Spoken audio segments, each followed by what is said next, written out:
On a des doubles oreilles et qu'en plus on a... Ça, c'est pas évident. Hein. Voilà.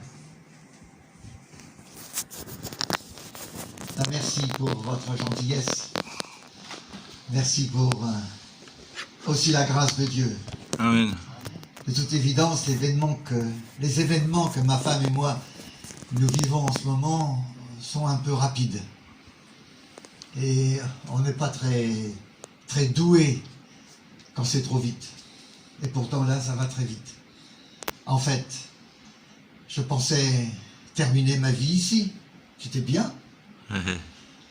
Et puis les circonstances de la vie ont changé les choses et fait que mes enfants ont pris conscience que nous étions âgés, que nous n'étions pas très en forme, surtout ma femme, et qu'il fallait se réunir et prendre des décisions. C'est ce qu'ils ont fait. Et la décision qu'ils ont prise, eh bien, c'est de nous rapatrier, si je peux m'exprimer ainsi, dans le Nord. Ça, c'est pas évident. Et en plus en Normandie. Eh oui, tu connais. J'ai été 10 ans pasteur en Normandie, et la Normandie, je connais. Et on va donc reprendre une autre vie. Mais à 85 ans, reprendre une autre vie, c'est pas si évident que ça. Alors, si vous reste une toute petite place dans votre prière, pensez à nous. Et demandez au Seigneur de nous garder. Alléluia. Parce que je ne vous cache pas qu'en ce moment, je dors à peu près bien. Mais dès que je me réveille le matin, j'ai une espèce de poids qui me tombe sur la poitrine. En pensant à l'avenir dans lequel nous allons nous trouver. Une nouvelle vie dans laquelle on n'était pas préparé et qu'il va falloir vivre. Alors c'est vrai que, et ça va être aussi un peu le thème de ma prédication, le Seigneur est vivant. Amen. Amen. Alléluia. Pas seulement avec des mots, mais il est vivant dans les actes. Amen. Parce que par sa puissance et par sa grâce, il nous soutient, il nous aide, il nous fortifie. Et quand on regarde derrière nous, on constate qu'il n'a jamais manqué à sa présence. Qu'il a toujours été là au moment où nous en avions besoin. Et on en a eu besoin. Et on en a encore besoin. Alors, si vous le voulez bien, on va ouvrir notre Bible. Là, il faut que je mette mes lunettes.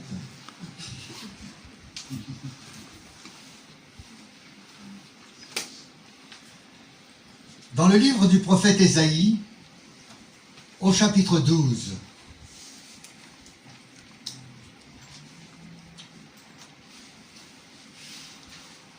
j'ai nommé ce que nous va dire ensemble, ce que j'ai appelé le chemin du salut.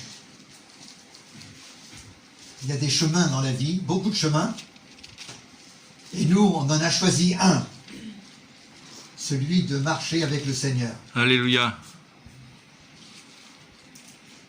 C'est un chemin particulier parce que c'est pas une autoroute. Hein. Ça serait trop simple. Oh, c'est pas non plus un chemin plein de cailloux, quoi qu'il y en ait quelques-uns. C'est un chemin que le Seigneur conduit. Amen. Pour nous. Alors le chapitre 12 dit ceci: tu diras en ce jour-là, je te loue, ô Éternel, car tu as été irrité contre moi, ta colère s'est apaisée et tu m'as consolé. Voici, Dieu est ma délivrance. Je serai plein de confiance. Je ne craindrai rien, car l'Éternel est ma force et le sujet de mes louanges. C'est lui qui m'a sauvé. Vous puiserez de l'eau avec joie aux sources du salut. Et vous direz en ce jour-là, louez l'Éternel, invoquez son nom, publiez ses œuvres parmi les peuples.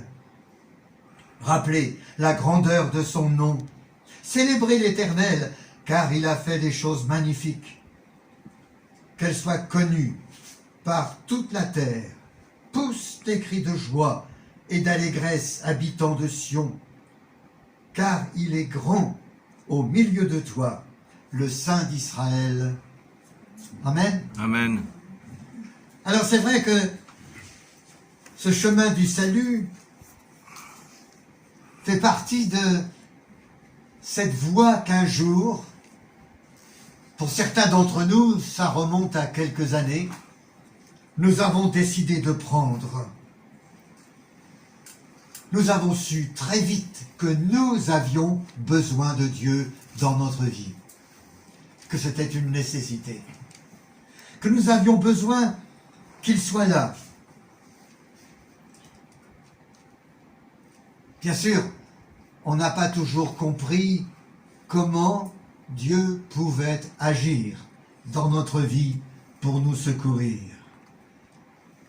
Alors, quand nous avons compris que Dieu le peut, on s'est posé une autre question. Est-ce qu'il veut? Et vous savez que Jésus a répondu à cette question. Jésus a répondu à cette question parce qu'il a dit « Je le veux ».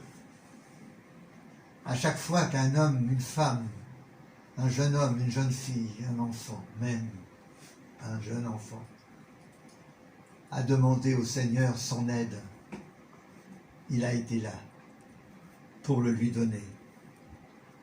Et nous savons que nous avons besoin, nous aussi, chaque jour, de cette grâce. Alors, ce chemin du salut, il est marqué d'étapes. Alors, c'est vrai que quand j'ai revu ce message, je me suis dit, là, attention, Prenel, tu es en train de parler à toi. Ce matin, tu ne vas pas parler aux autres, mais à toi. Parce qu'au travers de ce que j'ai découvert, dans ce que j'avais préparé en son temps, j'ai retrouvé mon histoire. Et j'ai pensé que peut-être c'était aussi la vôtre. Alors on va partager notre histoire.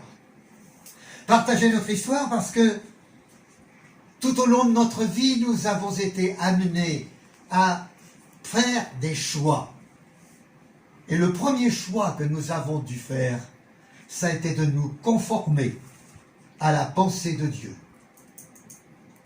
Nous conformer à la pensée de Dieu, et j'ai choisi comme référence, comme exemple, l'histoire de Naaman.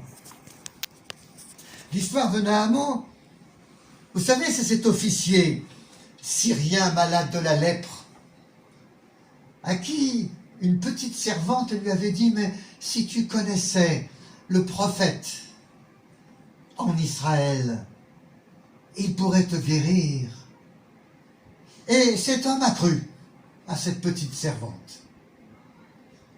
Vous savez, c'est souvent par des petites gens, petites situations que Dieu nous parle. Nous, on voudrait que ça explose, que ça soit grandiose. Ben, c'est raté, hein. C'est raté. C'est raté dès le commencement. Parce que lorsque Jésus est venu sur la terre, il est né dans une étable.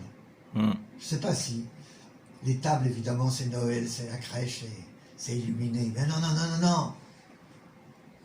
La crèche, c'est quelque chose qui est de ville, bas. Il n'y a pas grand-chose à voir. Il n'y a pas grand-chose à dire. C'est peu de choses. Et pourtant, c'est la puissance de Dieu qui était en train d'agir. Mais qui a compris? Les bergers? Les mages? Les gens qui ont vu autour? Qui a cru? Qui a compris que Dieu utilisait ce moyen pour sauver le monde de ses péchés? Et la première chose que le Seigneur nous demande, eh bien, c'est justement de croire ce qui paraît incroyable. Une chose insignifiante en apparence, qui est pourtant la main de Dieu qui agit. Et Naaman va connaître ça à sa façon. Cet homme était important, c'était un officier. Et il pensait que sans difficulté, quand il allait voir le prophète, on allait dérouler le tapis rouge pour lui. En tout cas, faire quelque chose d'important.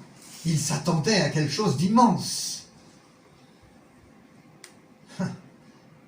La seule chose que le prophète lui a dit, c'est « Va te tremper 7 fois dans l'eau du Jourdain. »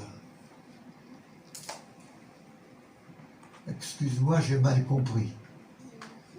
Qu'est-ce que tu as dit? Faut m'excuser parce que mes oreilles ne me donnent pas le bon son des fois. Me plonger dans le fleuve, là, ce petit fleuve, cette petite rivière,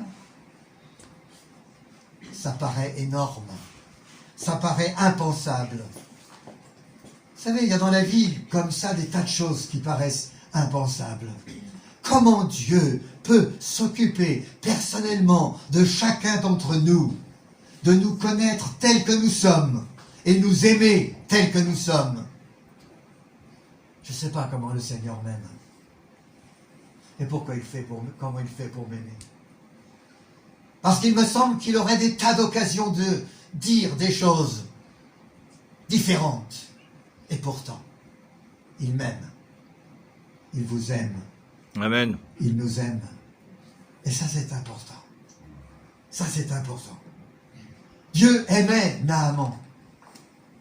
Et il voulait le guérir par un moyen si simple.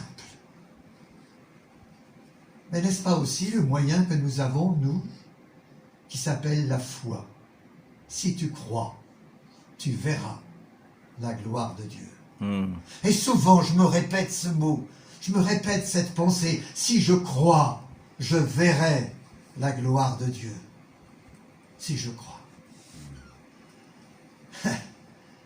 Mes enfants m'ont mis à l'épreuve en me disant, papa, tu oublies tout et tu nous laisses faire. Mais vous voyez la maison que j'ai? Vous voyez tout ce qu'il y a à faire? Vous voyez? Papa, oublie. Laisse-nous faire. Ah, c'est pas évident du tout. C'est pas facile du tout. Et nous avons dans le ciel un Dieu qui nous pose la même question. Laisse-moi faire. Et nous disons, Seigneur, mais c'est pas facile. Il y a tellement de choses difficiles. Tu ne te rends pas compte de tout ce qu'il y a à faire. Et pourtant, c'est la même attitude, le même comportement. Et des fois, ça m'embête dans mon cœur de me réveiller le matin avec ce poids sur le cœur. Parce que je me dis, c'est parce que je n'ai pas confiance, parce que je n'arrive pas à me laisser conduire. Et que c'est souvent la même chose avec le Seigneur. On n'ose pas se laisser conduire. Et pourtant, je devrais, moi, comme chacun d'entre nous, nous laisser conduire. Pourtant, j'ai toute ma vie derrière moi. Et quelle vie! Je suis en train d'essayer de raconter mon histoire. C'est pas facile. Mais il y a tellement de choses qui ont été faites. Et combien de fois j'ai regretté d'avoir douté? Combien de fois j'ai regretté d'avoir eu peur? Combien de fois j'ai regretté de m'être comporté comme quelqu'un qui ne croyait pas que le Seigneur pouvait faire ça? Combien de fois? Combien de fois j'ai eu peur pour rien? Parce que le Seigneur était là. Et il bénissait. Alors, je comprends cet officier qui, lorsqu'il entend le prophète lui dire « Gêne-toi, baigne-toi dans ce fleuve, 7 fois, plonge-toi 7 fois, et puis tu vas être guéri. » Se dire « Mais c'est quoi son histoire? Il se moque de moi. » Et pourtant,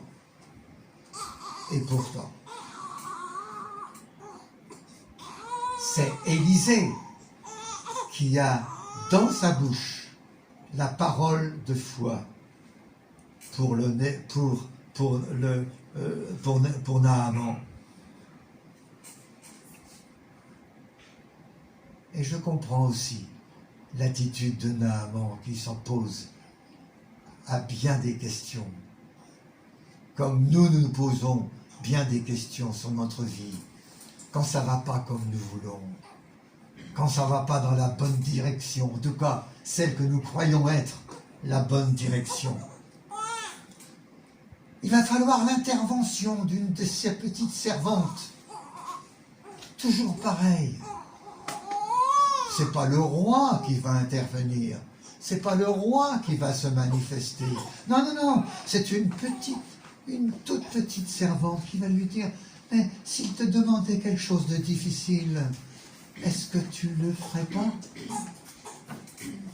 Et en fait, sur la déposition simplement de cette foi-là, de cette petite foi-là, il va se plonger dans l'eau du Jourdain. Amen.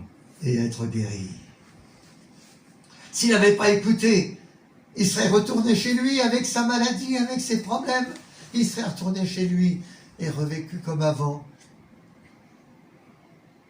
Dans notre vie chrétienne, l'un des grands projets de Dieu, c'est de nous bénir, à condition que nous soyons d'accord pour nous conformer à sa pensée. Et sa pensée, elle est dans sa parole. C'est dans la parole de Dieu que nous trouvons tout ce dont nous avons besoin. Elle est là pour répondre à tous nos projets. D'ailleurs, vous avez peut-être remarqué, si vous êtes attentif à la lecture de la parole de Dieu, que quelquefois même, vous vous êtes dit « Oh ben mince, dommage que je ne l'ai pas su plus tôt. Dommage que je ne l'ai pas lu plus tôt. » Parce que j'aurais évité telle ou telle action ou telle et telle attitude. Parce que la parole de Dieu répond à toutes nos questions et à tout ce dont nous avons besoin. Nous avons cette assurance. Et c'est ce chemin que nous prenons, de nous conformer à la pensée de Dieu. Tout au long de notre vie, nous avons aussi une autre attitude. C'est d'attirer sur nous la pensée du Seigneur. Oui. Vous n'avez pas remarqué que dans la parole de Dieu, le Seigneur impose jamais sa volonté. Il nous la propose. Il nous l'a décrit. Il nous l'a fait connaître. Il dit que nous l'aimons, qu'il nous aime. Il dit la réalité sur ce que lui, il est prêt à faire. Nous le savons. Mais c'est tout. Il ne nous impose jamais rien. Dieu ne nous impose rien. Il attend. Quelle est notre attitude? Alors, si nous sommes sur ce chemin du salut, est-ce qu'il n'y a pas quelqu'un qui pourrait être là pour nous attendre et pour nous aider? Et je me suis rappelé de l'histoire d'un homme qui était aveugle de naissance, Bartimée. Vous savez, Bartimée, il a su à un moment donné que Jésus allait passer par là.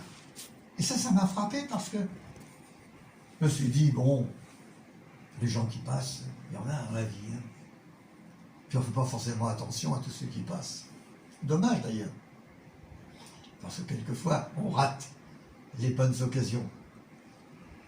Mais Bartimée avait décidé de ne pas rater la bonne occasion. Il a voulu savoir qui est-ce qui passait là en ce moment. Et à ce moment-là, à proximité de lui, il savait, il a entendu dire que Jésus était là. Alors c'est vrai que nous savons que Jésus est toujours là. Amen. Amen. Ah oui, ça c'est important. Qu'il est toujours prêt, qu'il est toujours présent et qu'il est toujours là pour nous. Quelle que soit la situation dans laquelle nous sommes. il y a des situations qui ne sont pas faciles à vivre. Qu'est-ce qu'a fait Bartimée? Tout simplement invoquer le nom du Seigneur. Et j'ai pensé au fait que dans notre vie de tous les jours, sur ce chemin du salut dans lequel nous sommes, nous avons un accès permanent dans la prière. Vous savez ça, j'espère. Amen. Que quel que soit l'endroit où vous êtes, quelle que soit la situation dans laquelle nous sommes, nous invoquons le nom du Seigneur et il nous entend. Et il nous répond.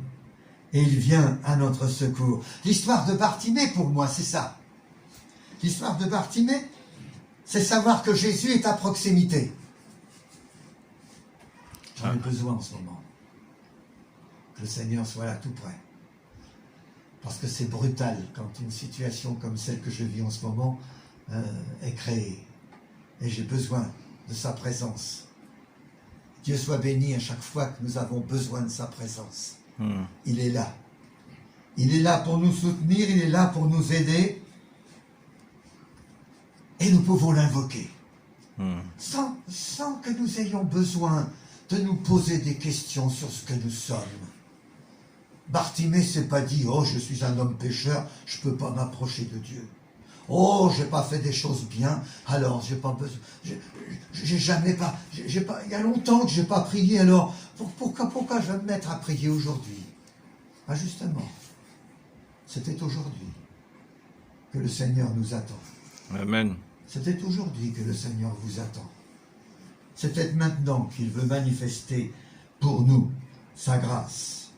En tout cas, nous devons, c'est notre vie quotidienne, d'attirer l'attention du Seigneur. Dire au Seigneur, « Oh Seigneur, c'est moi, je suis là, j'ai besoin de toi. » Oui, oui, oui. Oui, tu vois, ça va pas. Ça va pas comme je veux. Je suis pas bien. J'ai besoin de ta grâce, j'ai besoin de ton aide, j'ai besoin de ton secours. Seigneur, tu m'aimes. Alors secours-moi, tu m'aimes, viens mon aide, tu m'aimes. Viens maintenant, par ta grâce, me bénir. Et Bartimée l'aveugle a retrouvé la vue. Comme à chaque fois que nous invoquons le Seigneur, il vient à notre secours. Amen. Et il nous aide.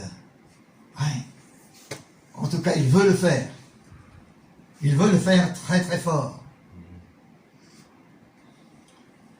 Puis vous savez, notre relation avec le Seigneur doit être une relation en profondeur.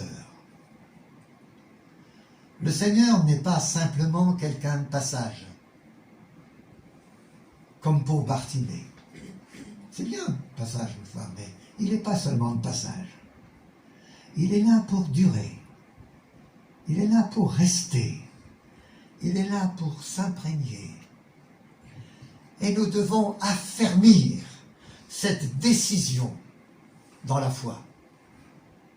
Regardez, une femme étrangère à Israël, avait sa fille malade. Et elle va se dire, Jésus peut intervenir dans sa vie. Hein? Mais vous savez comme moi que lorsque elle va demander le secours de Dieu, Jésus lui dit, non, c'est pas pour toi. Dommage, dommage. Mais la grâce de Dieu est réservée aux enfants d'Israël. Toi, tu n'es pas une enfant d'Israël, tu es une Syrienne. Alors, je suis désolé. Alors cette femme aurait pu dire, bon ben c'est bien, tant pis, j'ai raté. Je croyais que Dieu pouvait bénir tout le monde. Ben non, puisqu'il me dit ça, comme ça. Alors, eh ben je vais aller voir ailleurs. Non, non, non. Cette femme n'a pas dit ça. Cette femme, elle a dit quoi? Mais Seigneur, les petits chiens, puisque tu me prends pour un petit chien, les petits chiens mangent les miettes qui tombent de la table du maître. C'est-à-dire que si je ne suis pas digne d'être une enfant d'Israël, je suis un petit chien qui a besoin de ta grâce, qui a besoin de ta délivrance. Alors, Seigneur, si j'ai pas le droit à la bénédiction, j'ai droit aux miettes. Et j'ai pensé que l'attitude de cette femme la faisait entrer dans une intimité que Jésus avait normalement réservée qu'au peuple d'Israël. Non plus, pas pour cette femme. Et que cette femme allait, par son attitude, entrer dans la famille de Dieu. Parce que Jésus va lui dire, à cause de cette parole, ta fille est guérie. Amen. Quelle est la parole? La parole, c'est qu'elle a cru qu'au-delà même des paroles de Jésus, elle pouvait recevoir la grâce et la bénédiction de Dieu. Qu'en fait, Dieu était plus fort, la grâce de Dieu était plus importante, qu'il y avait quelque chose de plus qu'elle avait découvert là, au pied de Jésus. Et je pense que c'est un petit peu quelque chose aussi qui fait partie de ce que nous vivons sur le chemin du salut. Alors pour nous, c'est vrai, la foi, c'est pas une religion. Hein, on n'est pas dans une religion chrétienne, quelle qu'elle soit. Hein, on n'est pas pentecôtiste, on n'est pas évangélique, on n'est pas ceci, on n'est pas cela, tout ça, ça sert à rien. C'est rien du tout. Par contre, on sait une chose, c'est que à la table du maître, il y a beaucoup de miettes qui sont là pour nous rassasier et pour nous bénir. Et que le Seigneur nous aime, pas seulement parce que nous serions meilleurs que les autres, parce que nous serions des pentecôtistes. Oh là, j'ai dit le grand mot, là. J'ai dit un gros mot, excusez-moi. Mais parce que nous le cherchons, parce que nous le voulons, parce que nous désirons sa grâce, parce que nous voulons devenir un intime du Seigneur, un intime, et que nous sommes prêts même à recevoir les miettes qui tombent de sa table. Parce qu'elle a cru. Parce que par ses propres paroles, elle a montré le signe évident de sa confiance en Jésus, de l'assurance qu'elle savait que Jésus pouvait faire plus que simplement guérir sa fille, mais la faire entrer dans la réalité de sa présence. Vous savez, je crois que dans notre vie chrétienne, il y a des choses qui nous échappent. Difficile de comprendre tout ce que Dieu veut faire pour nous, tout ce que Dieu fait pour nous. Je ne sais pas quand on sera auprès du Seigneur si on comprendra tout ça, puis ce sera peut-être pas utile, mais si on pourra faire un constat de toute cette situation que nous avons vécue sur la terre, par nos prières, par notre foi, par notre recherche, par notre désir de marcher avec le Seigneur, toutes les fois où nous avons mangé les miettes. Peut-être que le Seigneur aurait pu nous dire, et nous dira peut-être, c'est dommage que tu n'as resté que pour les miettes. J'avais beaucoup plus pour toi. J'avais un plat de consistance. Eh oui, parce que tu avais le droit aussi, pas seulement des miettes, mais aussi de ce qui est sur la table. Et que Dieu nous aide à comprendre ça. Amen. Que Dieu nous bénisse par sa grâce, en nous permettant de réaliser que nous avons tout en lui. Amen. Qu'il nous a donné parfaitement tout ce dont nous avions besoin. Aujourd'hui, si tu crois, tu verras la gloire de Dieu. Et nous voulons voir la gloire de Dieu. Puis il y a aussi une autre étape. Une autre étape intéressante parce que elle fait partie alors de notre vie quotidienne. c'est l'histoire de Jaïrus. Moi, ce qui m'a frappé dans la figure de Jaïrus, c'est que ce pauvre monsieur qui vient voir Jésus pour guérir son enfant est bousculé par une autre personne qui s'occupe pas de lui, mais qui vient réclamer aussi sa part du gâteau. En quelque sorte, ce pauvre Jaïrus qui vient avec sa foi, petite peut-être, pas très forte, mais là, et puis voilà que Jésus lui dit, oui, oui, on va y aller. Et sur le chemin, il est arrêté par une autre personne. Alors c'est fichu. Bah oui, il croyait que Jésus allait s'occuper de lui, que lui allait faire partie, l'objet unique de la présence du Seigneur. Et puis voilà que passe là, au milieu, une petite femme atteinte d'une perte de sang qui se dit, si seulement je peux toucher le bord de son vêtement, je serai guéri. Il s'occupe de personne. Vous savez, il y a des gens comme ça, vous savez déjà. Moi, je m'amuse toujours quand je vois ça à la pharmacie. Les gens qui vous passent devant, ou chez les commerçants, qui arrivent à se faufiler et passer devant tout le monde. Je trouve ça amusant, parce que je trouve qu'ils sont pilotés. Des fois, ça marche. Des fois, ça marche. Et cette petite femme, elle est là, elle ne sait pas que Jésus est confronté à un problème important. Non, non, non, non. Elle pense à son problème à elle. Et elle veut, elle, se dire, guéri. Si seulement je touche le bord de son vêtement, je serai guéri. Elle va toucher le bord du vêtement de Jésus et elle va être guérie. Amen. Amen. Bah oui. Amen. Mais notre pauvre Jaïrus. Vous savez la nouvelle qu'il apprend à ce moment-là? Écoute, n'importe une pu le mettre. Ta fille est morte. Oh bah mince alors. Oh bah mince. Ça va pas ça. Moi, je suis venu le premier chercher le Seigneur.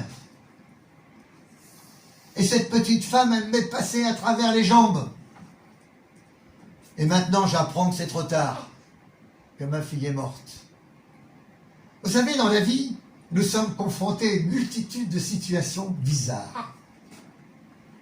Et quand on étudie, quand on réfléchit à toutes les situations de la vie, c'est vrai que quelquefois, on est un peu comme Jaïrus, découragé. J'ai cru. J'ai cru que le Seigneur allait penser à moi. J'ai cru que le Seigneur pensait à moi. J'ai cru que le Seigneur allait me guérir. Je croyais que le Seigneur allait faire quelque chose pour moi. Et puis c'est la voisine qui l'a guéri. C'est le voisin qui l'a béni. Et puis moi, je reste avec mon problème que je dois encore porter. Et porter encore. Je suis désolé. Oh, je pensais que dans sa grâce, si j'invoquais le Seigneur, il allait tout de suite s'occuper de moi. Et puis là, je vois que je suis passé à côté. Bien non, je ne suis pas passé à côté. Jésus lui dira, attention, attention, attention.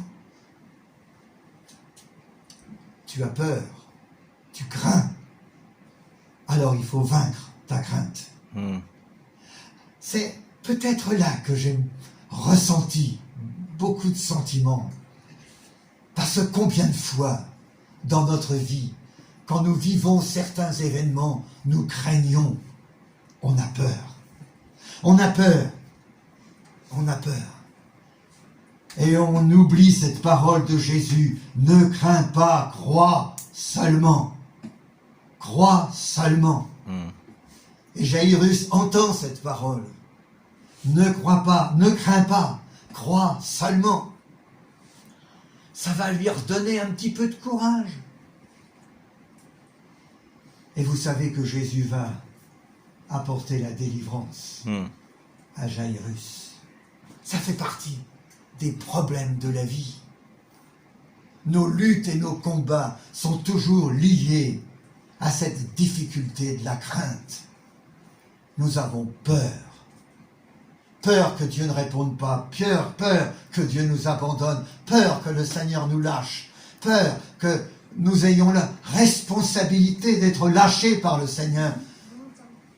Je reprends le texte que j'ai lu dans Ésaïe, parce qu'il est important. Tu diras en ce jour-là, je te loue, ô Éternel. Ah bon? C'est bien, hein? Vous savez pourquoi?